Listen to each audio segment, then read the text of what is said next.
दोस्तों, महाभारत कथा से तो आप भली भांति परिचित होंगे ही। महाभारत युद्ध क्यों और कैसे और किन योद्धाओं में लड़ा गया था, ये तो आपको पता ही होगा, और भगवान श्री कृष्ण ने किसका साथ दिया था। लेकिन इसमें कई ऐसे योद्धाओं से जुड़ी कई रोचक तथ्य और रहस्य भी हैं जिन्हें आपको जानना चाहिए। ऐसे ही एक पुरानी कथा अभिमन्यु से भी जुड़ी है।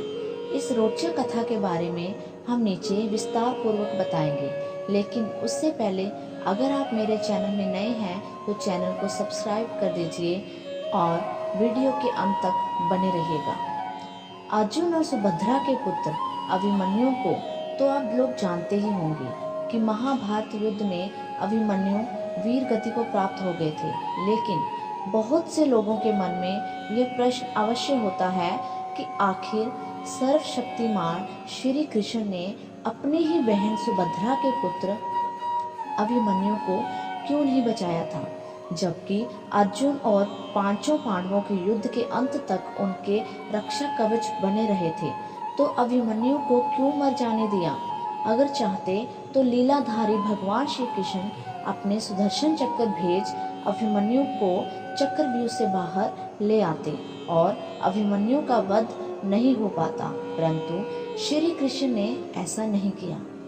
जब भी धरती पर धर्म और सत्य की हानि होने लगे तो भगवान को नियति के अनुसार धरती से अधर्मियों और अत्याचारियों का नाश करना होता है, और इस उद्देश्य हेतु भगवान स्वयं धरती पर जन्म लेते हैं और उनके इस उद्देश्य में सहायता हेतु विभिन्न देवी देवताओं को भी अपने पुत्र को भेज या स्वयं जाकर धरती पर जन्म लेना होता है। ऐसा ही जब द्वापर युग में भगवान विष्णु ने श्री कृष्ण अवतार में जन्म लिया था, तब ब्रह्मा जी ने और सभी देवी देवताओं को भी श्री कृष्ण की सहायता हेतु धरती पर जन्म लेने का आदेश दिया गया था।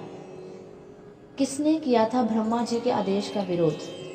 ब्रह्मा जी के इस आदेश का सभी देवी देवताओं ने स्वागत किया था, परंतु चंद्रमा ने इस आदेश का विरोध किया था और अपने पुत्र वर्चा को धरती पर जन्म लेने से इनकार कर दिया। लेकिन जब सभी देवताओं ने मिलकर चंद्रमा को समझाया कि धर्म की रक्षा करना ही हम देवताओं का परम कर्तव्य और धर्म है, इसलिए हम सभी को ब्रह्मा जी का आदेश का पालन करना है, ये हमारा दायित्व है और कर्तव्य भी है। चंद्रमा की इस शर्त के कारण ही अभिमन्यु को मरना पड़ा। सभी देवताओं के समझाने पर चंद्रमा मान तो गए, पर फिर भी उन्होंने एक शर्त भी रख दी कि यदि मेरा पुत्र धरती पर जन्म लेगा तो वे ज्यादा दिनों तक धरती पर नहीं रुकेगा और महाभारत युद्ध में अपना कार्य समाप्त होते ही वह मेरे पास लौट आएगा। इसके साथ ही वे युद्ध में अपने पराक्रम से बड़े बड़े महारथियों को भी चकित कर घोर युद्ध लड़ते हुए वीर गति को प्राप्त होगा और इसके अदम्य साहस को युगों युगों तक याद रखा जाएगा। दोस्तों, चंद्रमा पुत्र वर्चा ही अभिमन्यु थे, जिसने धरती पर ब्रह्मा जी के आदेश का पालन कर श्री कृष्ण की सहायता के लिए जन्म लिया था।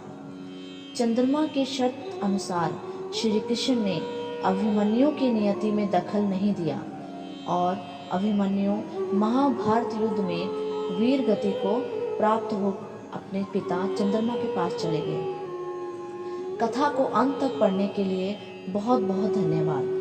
हम इसी तरह आपके लिए कई अनसुनी रहस्यमयी कथाएं आप तक पहुंचाते हैं। अगर आप हमारे चैनल पर नए हैं तो चैनल को प्लीज़ सब्सक्राइब कर लीजिएगा ताकि आने वाली वीडियो आप तक पहुंच सके। धन्यवाद।